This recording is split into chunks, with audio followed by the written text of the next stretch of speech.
Hi, y'all. It's Bridget Cutshaw with Real Things Living. Today, my guest is Tanya Ruckstuhl. Hopefully, I pronounced it correctly.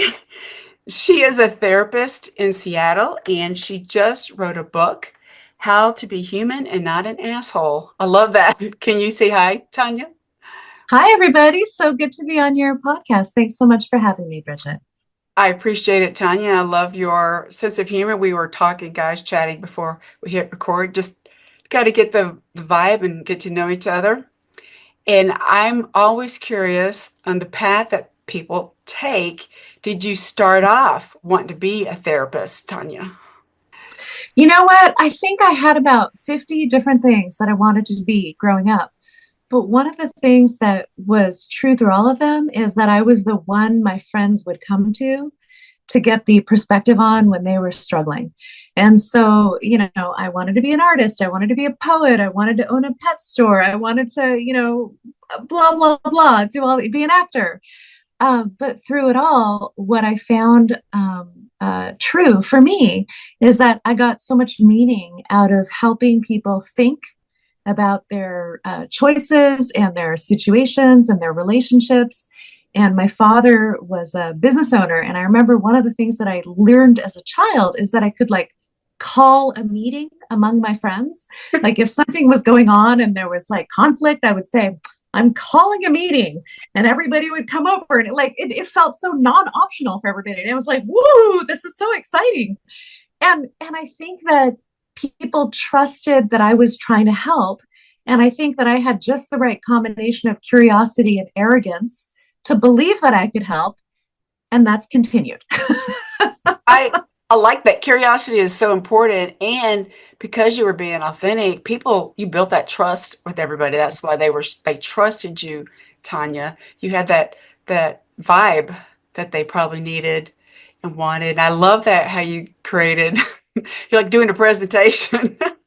um, I just think it's good. We have to find different, try different things in life because we don't know when we're Yeah. young. And same as you, I wanted to do so many different things, but we have that innately, that skill set. Mm. That You have that communicating with people properly. Is that the right or safely? Is that a better word?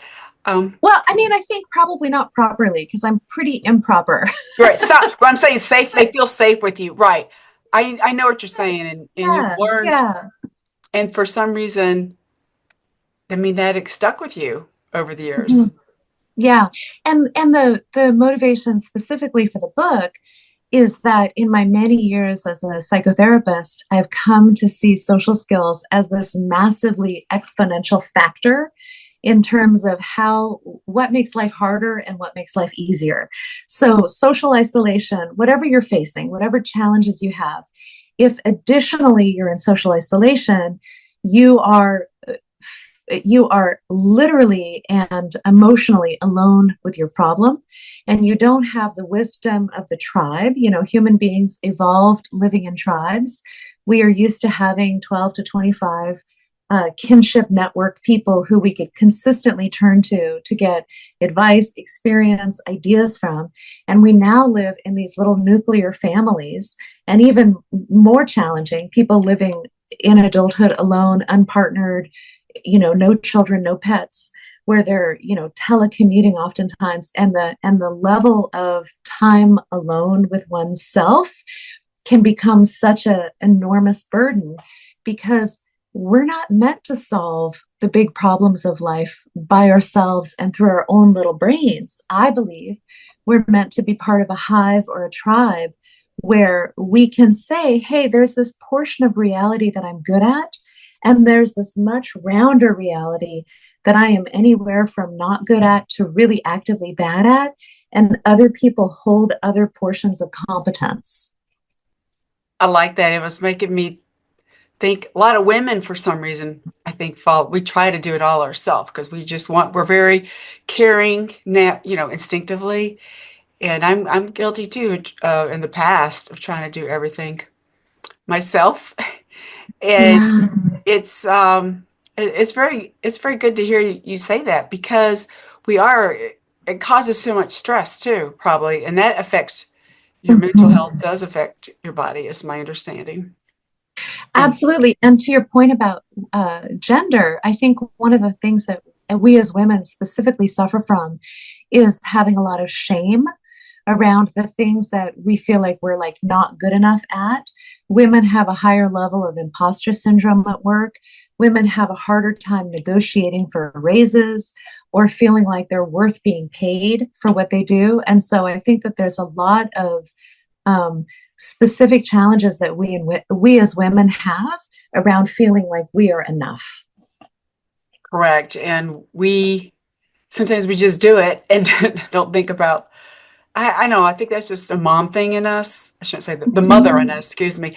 I had a conversation with someone recently. Everybody, we should. It's not just human moms, but you've got the animal moms, and you've got the planet as a mother. If you think about it, and how I've always been into that morality and everything. I think that is something that I don't know where I learned that from. Maybe it's because I'm a military brat, right? Mhm. So I don't know if it come from that. It wasn't disciplined, but is to always try to tell the truth, right? Yeah, yeah. And I think women, from my understanding, we have are more of a. Some people blow off a gut feeling, but we can pick up on stuff that is not Mm. not truth. How's that? Yeah, or how about like just that women tend to have a more comfortable relationship with our intuition. I think that Yes, I that's like. Yeah, we don't blow it off, and uh-huh. I try not to anyway. And it's something I like. I like your idea of how we need to be. Our groups need to be larger, and I think I like Zoom and stuff, but I still like to go in person and see people Absolutely. because you just don't know really what the other. I think when you're there physically with somebody, you pick up on other nuances. At least I do. Absolutely. I feel like our entire body is an evolved antenna. And the challenge of Zoom, and I did Zoom, for much of COVID, the challenge of Zoom is you just have this much information. So I am dealing with giving you and receiving from you this much information, but in person, I can take in your posture, I can take in subtle movements, and you can do the same for me. And I think it's much easier to read the energy when you're having an in-person exchange. That's true. You can respond differently, right? Yeah, yeah, I should say differently, but you can, like you said, pick up on all the nuances. And I think that's something you learned as a psychotherapist. That's probably why you're observing not just what they're saying or but what they're doing, and then you can figure out what they're thinking, right? yeah, yeah. I mean, maybe it's not exactly that uh, clear cut for me. I think that there's a lot of intuition. But Right. like your background, you were talking about your family of origin having a military history. We moved around a lot when I was growing up. And Yes. so I think I became more of an observer than a participant. And it's really taken my adult recovery to become a participant first and an observer second. Because I think what happens when your connections break and break and break and break again is you invest a little bit less so that it hurts less when you have to leave. And I'm not trying to speak for you. This was in Oh, I retrospect. understand. What That's one of the reasons when I met my future husband, he's my husband now. I'm like, I'm not Mhm. gonna marry you if you stay in the military, right? Because I Yeah. knew what it would do to a relationship, Yeah. and I saw what it did to my mother. You know what I'm saying? So Yeah. we're still together, my husband and I. It'll be 37 years, but Congratulations. it could be different if he got into. But that was one of my borders, my boundary. Absolutely. And I I had to think it's, wait. Yeah, yeah, I think it's great that you knew that and that you knew yourself and your history well enough to say, there's this pattern that I've already lived and I'm not going to recreate it in my adulthood. And that's a wonderful sign of mental health is when we can take our historical experiences and figure out what do we want to carry forward and what do we want to depart from. It's like a form of authority we develop in adulthood that we don't have in childhood. correct. I think your childhood has a big, from what I understand, has a big impact on your decisions and how you think when you're Yeah. older. So did you grow up in the Seattle area? No, I grew up all over. Right, that's So right. So yeah, how long have you been in the Seattle area? I'm just The longest I've ever been anywhere. I moved here in 1997, and I am now in a house that I have lived in for 25 years. And that's the longest I've ever lived anywhere. And my joke, not joke with my husband is they will carry me out of this house in a box. Well, you're very comfortable. You found your place. And I Yeah, think that is a safe place, right? Well, you're comfortable there. And yeah, that's another thing. People just some people like to change too much, and then some people don't like to change enough. yeah. And I think if you change too much, you're trying to suppress something, maybe, right? Yeah, well, I also feel like there's like phases of life. So I have young adult children. My sons are 23 and my stepdaughter's 23. And they're in the gathering experiences phase of life. So I think when we're young adults, we're supposed to be out in the world, hungry and open and experimental and as curious as possible about gathering lots and lots of different data points about what is life. And then I think as we get older, typically we have enough variety, and we have the natural desire for greater depth. And so I think it's developmental, and I think it's completely appropriate that young people have an insatiability about them, and that hopefully as we get older, we have a greater contentment. There's not as much of a chase for Right. the next spike of dopamine. It's I've been talking to a lot of women lately who are like, I'm going to be 6.0 next month. And we want to Yes. Yeah. be more creative. Is that the right word? We want to go Yeah. focus on that because that's another chapter, right? Yes. And Yes. when Absolutely. you're raising kids and busy with work and you just put that stuff on to the side. And I've met so many women we're all on the same page. We feel the same way.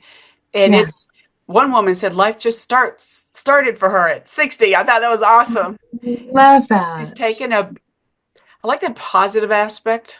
She had some things that happened to her that weren't that good, but Yeah. she's moving forward. I think her husband passed away, and that's Oh, hard, right? That's definitely a different chapter, and absolutely. it's you just got to have you got to have family, but you also have to have friends too. Yes.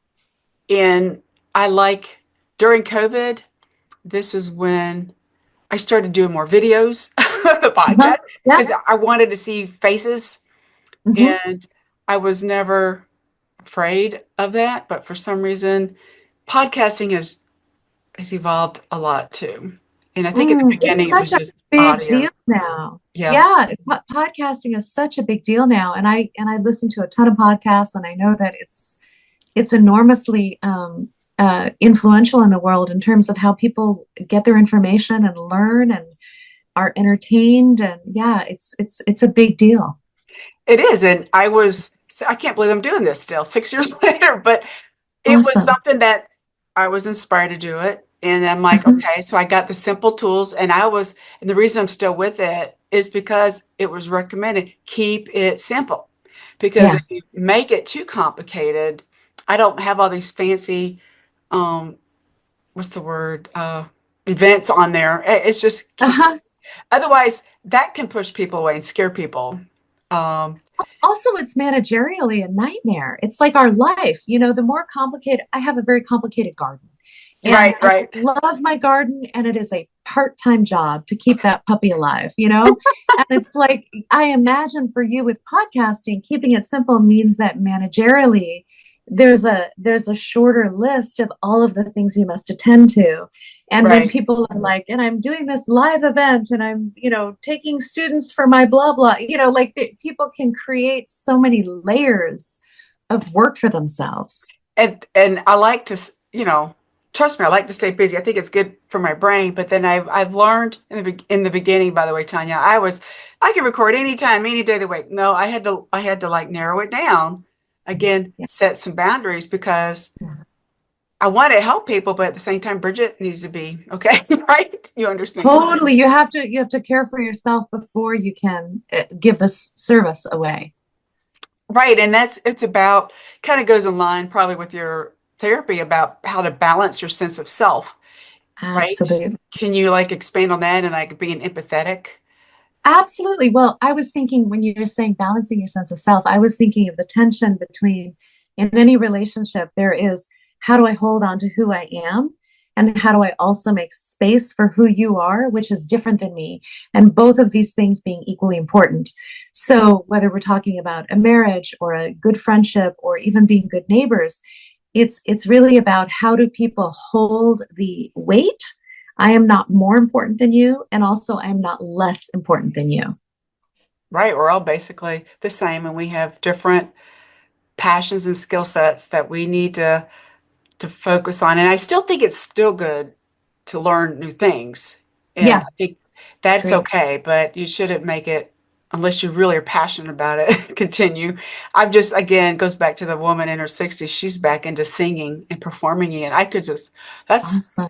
right. I mean, she's a natural singer, right? And she loves it. Like I would add Yes. the caveat when you say it's good to learn things, particularly something that lights you up, that makes you happy, particularly something that doesn't where the effort actually pays you and the reward of the experience. That's awesome. And I think just learning to be a respectful member of society. Whenever I travel overseas, I do Duolingo for like the year before I go to try to learn that language, not because I'm ever going to become fluent, but because attempting to say thank you and where is this and can you help me with that in that You person's want native to tongue. you want to blend in and not offend them in the different cultures, Correct. right? And that's Yeah, it's showing effort. and that's like I had mentioned to Tanya before I started recording, I did make a trip to India and I did research and I had to understand how was I supposed to dress as a woman, right? How was I, right? I was really careful about that because Yeah, I didn't want to stand out too much, right? And offend. absolutely. And Yeah, I think we need to be more respectful of that. And I because totally cultures are agree. we're all, even though we're all humans, but our culture is a little different. And I thought it was really interesting that they respect cows over there and they're like walking around the streets, which I was like, I thought that was cool. But Yeah, they're in the sacred. US, no, we Yeah. don't do that. We don't have cows that we consider sacred. We consider them delicious. I did get in, someone got on to me one time for I took a picture of a McDonald's logo. I was shocked that McDonald's was there. And I Huh. wasn't supposed to do that. I could have took out my phone. I didn't think about that, Tanya. What was the problem with taking a picture of the I McDonald's don't logo? I know, never maybe because would I have was a done that. woman doing it. You know what I'm saying? Probably Oh, what it was. And I'm like, oh, that logo is so cool. And I had it like, but it was a vegan McDonald's. There were no, oh, I didn't interesting. know that. And so that I learned about that I like their food, right? And that's kind of why I like you mentioned, like to travel. These cultures, we learn so much and how much even though we're a little different, we still have so much in common. We're all human. And I Yes, think we just want to, no matter background, we just want to help people, that's right. especially, as we get a little older. And to kind Yeah. of go back to the, what is the word, the psychotherapy. Yeah. What do you help mostly with? Do you help women or you're specific? Yeah, so I work with individuals and couples and mostly females in my individual practice. And I work with trauma survivors. So my specialty is people who have post-traumatic stress disorder or generalized anxiety disorder, usually due to trauma. Right. And that's trauma is just formed by anything, your experiences. And do you think, I just saw there's a new book out called The Anxiety Generation. I think that's what the book is called.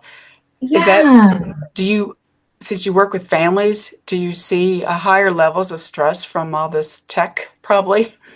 absolutely. So I haven't read that book, but there's a lot of research out there that actually shows the rise of the iPhone specifically and the ubiquity of the iPhone correlating statistically to a higher level of anxiety and depression in our youth. And one of the ways to think about that is that prior to the iPhone, people were practicing their social skills because they were bored. Right. Correct. And once you have an iPhone in your hand, you're never bored. And so you can have the hologram of company, but the hologram of company is you're scrolling social media. And what you're seeing is the curated version of reality that other people are putting out there, as opposed to actual reality, which includes awkwardness, pauses, insecurity, moments of boredom or disagreement, like all of the parts of life that are interpersonal, that are not a presented, shiny, perfect makeup face. And so what happens is people then start comparing their multifaceted reality to a one dimensional presentation of life, and then they feel inferior. Their self esteem goes down, their anxiety and insecurity goes up. I'm remember the first phone I had, it was in it's in a suitcase. That's how old that was. Yes, It was, the old bag ones that like yeah, had it was in a the bag. cord. And Yes. that was like, wow, that was cool to have that. But also, as you were talking, people use it, I think, I've been told, like for safety reasons. I'm a runner, by the way, but back in the Ah, day, I would put a special tag on my shoes that would have a home number and a kind of an ID. And so yeah. now it's people have their phones on them in their pockets. I'm guilty of Right. that, but my husband Sure. wants me to have my phone. I went walking the other day. I didn't have my phone on me. I'm like, you're gonna survive. Yes. Yes. So Oh I my had to gosh. tell myself that. Isn't that funny? Where even I got addicted to it. Yeah. Totally, totally. I'm right there with you. I actually push myself to walk my dog without my phone because I'm like, Tanya, you don't have to have music on and be constantly stimulated 24/7. I survive. The other thing I'm addicted to, sorry, is my Apple Watch because Yes. I'm a runner. And Yeah. so I've become like, okay, how many, that's why, isn't that terrible?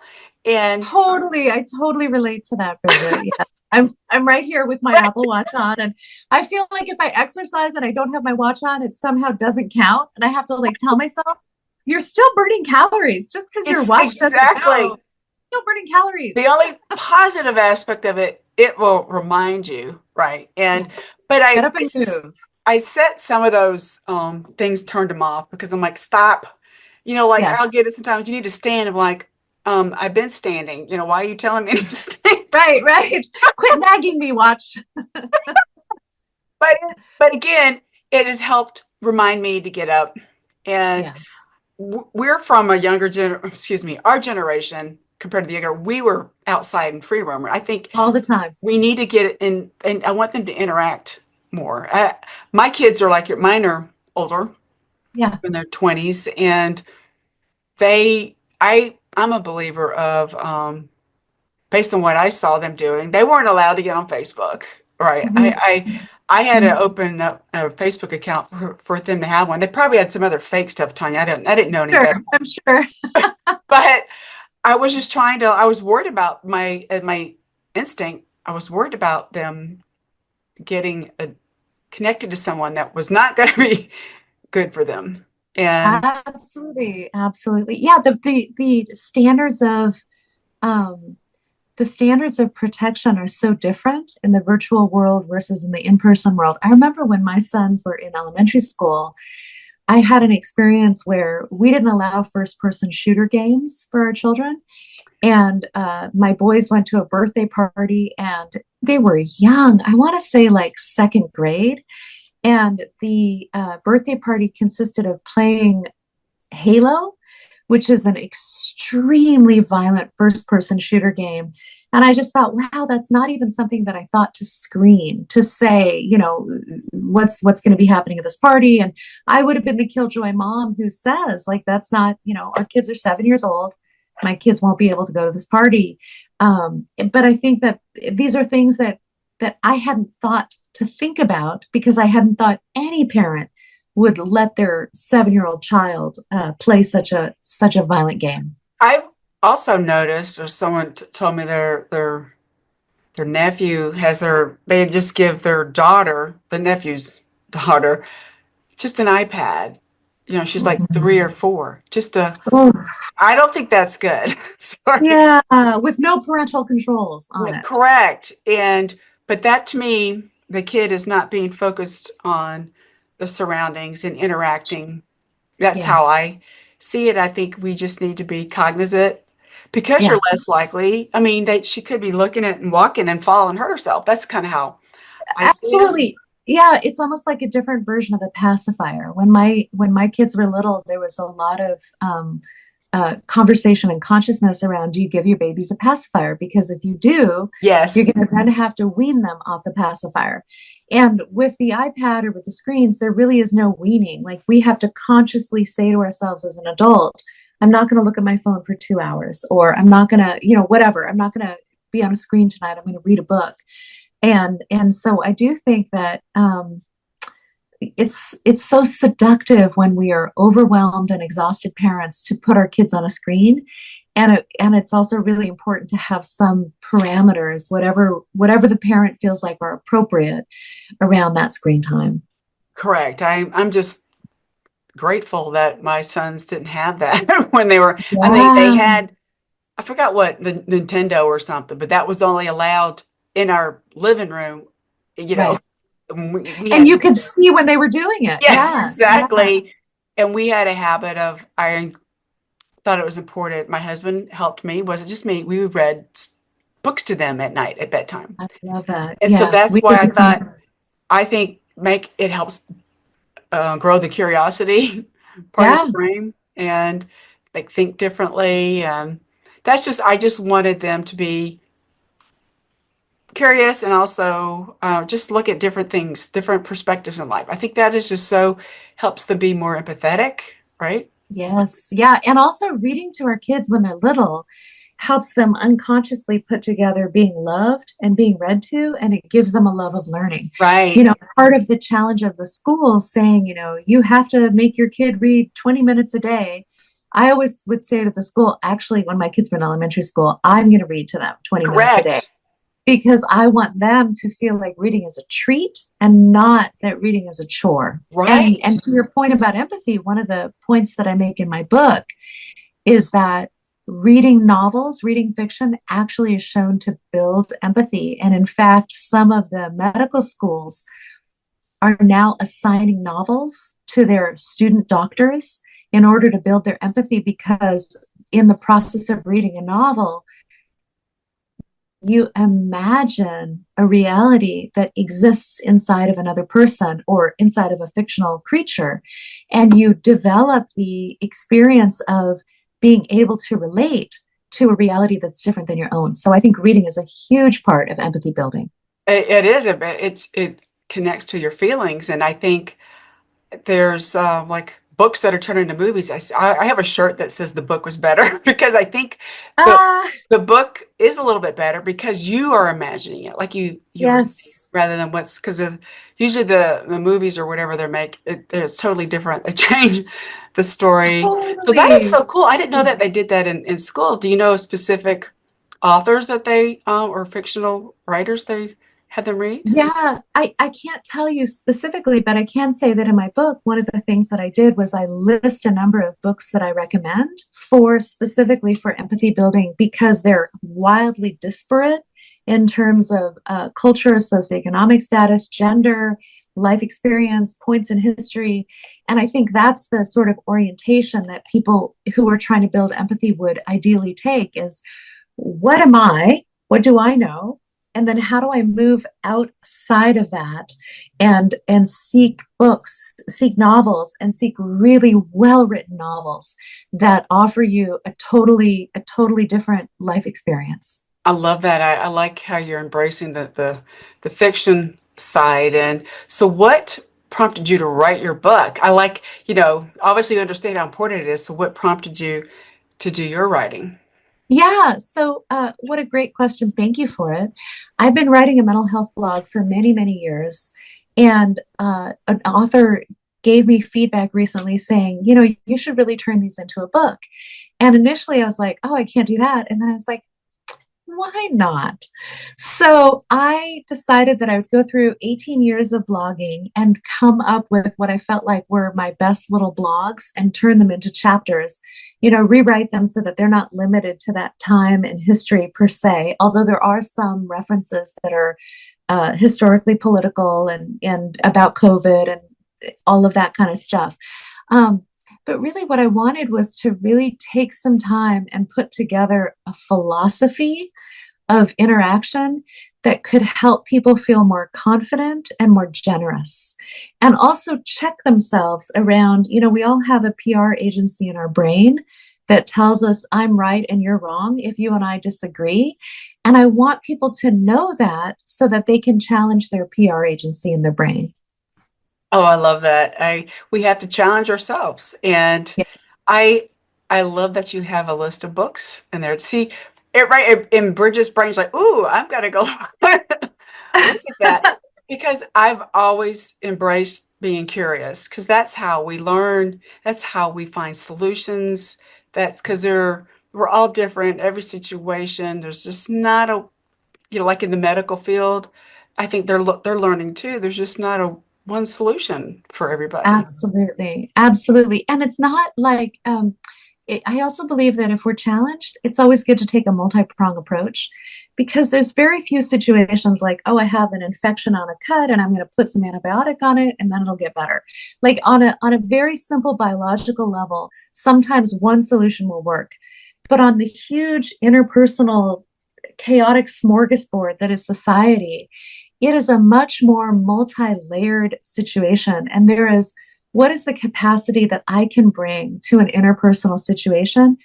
What is the need of the other person? I was driving to work this morning, and in Seattle, we have a terrible fentanyl crisis. We have a number of people who are addicted to fentanyl and homeless and on the streets. And there was a man who was sitting on the side of the road, and I knew him to be somebody who roams the neighborhood, talking loudly to themselves and having a lot of psychotic reactions. And rather than going up to that person and saying, "Are you okay?" I know that that would be particularly traumatizing and triggering because of their distortions. They would see me as a threat. And I think that is also part of having social awareness is like there are circumstances under which the exact same situation, there's a person sitting on the side of the road talking to themselves, would elicit a completely different response if you have a knowledge of this is somebody who is likely having a psychotic reaction versus this is somebody who's having a medical emergency. Same situation, two totally different reactions are called for.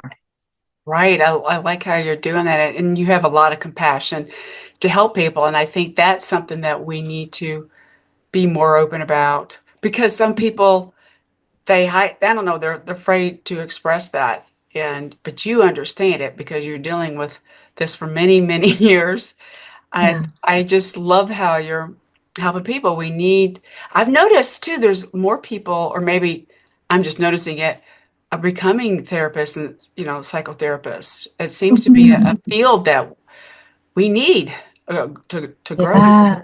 Yeah, I think that there are a lot of people moving into the field because it seems like there's a lot of need. And I also wonder, I think that there are these sort of like trends that happen professionally in the world. And so maybe mental health is trending now because there's less of a stigma around people saying, I'm really suffering, I'm really struggling. That's true. My mother became a psychologist Cool. because she was a military spouse, you know what I'm saying? Yeah. And Yes, she right. saw She was like, I'm seeing some dynamics here. she saw a lot of that stuff, and she ended up getting working at Walter Reed in the Oh, DC area. wow. She helped Wow. spouses Yeah. of the in the military because she saw lots of stuff and help because the spouses need it. That's again goes back to my thing. I'm not married, so that's kind of because I saw that. I never Yeah. said it out loud, but I saw it and how it can affect so many people, not just the spouse, but Uh, the the, children. the whole system, in fact, there's a whole genre of therapy aimed at the military experience. And one of the things that I thought was so interesting, because I did some volunteer work for a program once with soldiers, so that it wouldn't go on their official record. They could get therapy pro bono in the community that didn't go on their medical record. And one of the things that I learned in getting training to be able to do this volunteer work is that the highest point of stress for military families was the return, because when the military person goes away, they norm of being this kind of family. And then when the military member comes back, they have to renorm around being a different kind of family. And there's a lot of loss of that person and then challenges of reincorporation of that person. It's like if you could imagine having a child who lives with you part of their childhood and then leaves and then comes back and then leaves and then comes back. It's a really tough path for military families. It definitely is. And I mean, I appreciate what they're doing, but it's better to do it when you're not married with a family. That's just from Totally. do it when you're younger if you want to do it. I mean, some people Yes. are devoted to help. That's fine too. But at the Yeah. same time, you just don't know. I'm not gonna, I mean, I just saw it and Bridget didn't want to like live it in her adult life. Yes. And my stepfather was still in the military for a long time, Mhm. but I think I'm not sure when he retired, but he was a great role model though. He was a great role model, but What made him a great role model? Like what was it about him that he you pulled up? was very Mhm. good, very diplomatic skills. So he knew Yeah. how to deal with this teenager. Yeah, that's a big deal to He marry had into a a family with a teenager and to be so calm and he was impressive that the calm adult, with me. yeah, And that the even if adult you my say that's parents good. had not got divorced, you're still gonna have an attitude. Doesn't matter. But Sure, it 100%. and it was he was just like he just taught me, oh my, he was just so calm in a situation. And that's why he ended up doing diplomatic work overseas. He went to West Point and all that, but he helped. I did write a book about him, by the way, after he passed away. Wow. He was the glue that kept our family together after when they got married.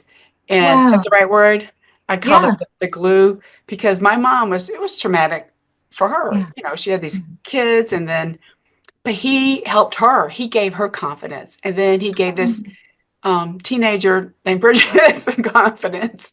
I love that. And he was always so kind. And he was always supportive of my crazy running habit. But anyway, I'm just I glad. love that. I love that because there's so many step parent experiences that are exactly not that. You know, what you're Correct. describing is so unusual in that you have an outsider who came into your family Yes. and who was so sterling in his behavior that he broke through the natural xenophobia and family culture that always exists. And part of why blended families are so challenging is that everybody feels like this is the way we do it. And Right. so here comes this guy who can say this is the way that I do it and be this benevolent influence. That's like really that's beautiful and rare. I'm really Right. glad you I said that. was really, that's why I had to write when he passed. I had to write about, I'm like, holy cow, I didn't realize. I mean, he was always so kind and nice, but I just appreciate, what he did for everybody, not just for the family. That's just how he was in general. Yeah, And that's yeah. why they put him, in diplomatic roles because he knew how to calm situations down, even though he was in battles. But I'm just saying Sure. he took that skill, like we were kind of talking about earlier. He took that skill set that he had, and Yeah, and all these big, buffy, tough men, he could calm the situation down. that's He great. was, it was. I didn't think I'd ever talk about this on this call, but but that's what it is. We have to I just stepped back and like would listen to him like, wow, he was not condoning me. You know, Mhm. I'm sure I said stuff. I didn't do anything bad. I had a mouth on me, right? Sure. So, but who doesn't when you're a girl? Kidding. Absolutely. You got to have a mouth on you if you're a teenager. If you have any kind of, spunk at all, any spirit at all. Oh, and I think my spunk comes from my mother, and then from I had an older brother who was my babysitter who didn't really babysit me. You know what I'm saying? Uh-huh. So that's kind of what it is. I appreciate all that. We have to, Yeah. especially as we get a little older, we need to reflect on things. So I guess Yeah. my last question, as I just said that, what is one takeaway, a thing that you reflect on in your life? What need to people need to think about? Oh, great. I love that. I want you to all think about the fact that someday you will be dead. and you will be remembered for the whole story of who you have been in the lives of the people who have known you the most. And that is more important than the money you make. That is more important than how skinny you are. That is more important than how beautiful you are. That is more important than the size of your house, the model of your car, the amount of clothing in your wardrobe. That is more important than anything else, because everything we think is important in our little tiny, acquisitive minds goes away. And what remains is the memory. So, like Bridget, your story of your stepfather, what an incredible homage to the importance of this man. You never told me what he earned. You never told me what kind of boat that he had, if he was a boater. It was about the quality of who he was. And what I'd like to leave everybody with is like, that's our legacy. It's not what we do for work. Our legacy is how are we remembered by the people whose lives we've touched. That is, yeah, is so true. That is, I'm so glad that, you said that, because everybody has someone in their life. It is all about, it's not about, it's about compassion. And like you said, legacy. It's the memories, how you made people feel. It's really Mhm. what it's all about, right? Yeah, yeah. I Thank you. love how you summarize that. So where can people learn more about you and where can they get your book, Tanya? Awesome. Thank you. So my website is therapistseattle.net, and my book is available on Amazon in print as well as on Kindle. And I'm going to just hold it up here. It's called How to Be Human and Not an Asshole. And I love the cover art. I didn't design the cover, but I think the woman who did it is amazing. And I also have a blog that you can find on a link to on my website, which is a WordPress. It's seattletherapist.wordpress.com. That's really cool. For those that are listening, I'll include the link just in the description section, just in case you're driving. Don't get too distracted, right? We Yeah. want you to be safe, get home safe. Yes, be And safe. I really appreciate your time, Tanya. You shared a lot of wisdom, and I'm so glad Thank we you so connected. much. It was really fun to be on your show, Bridget. Thank you so much for having me. No problem. Thanks again, everybody, for listening. Bye.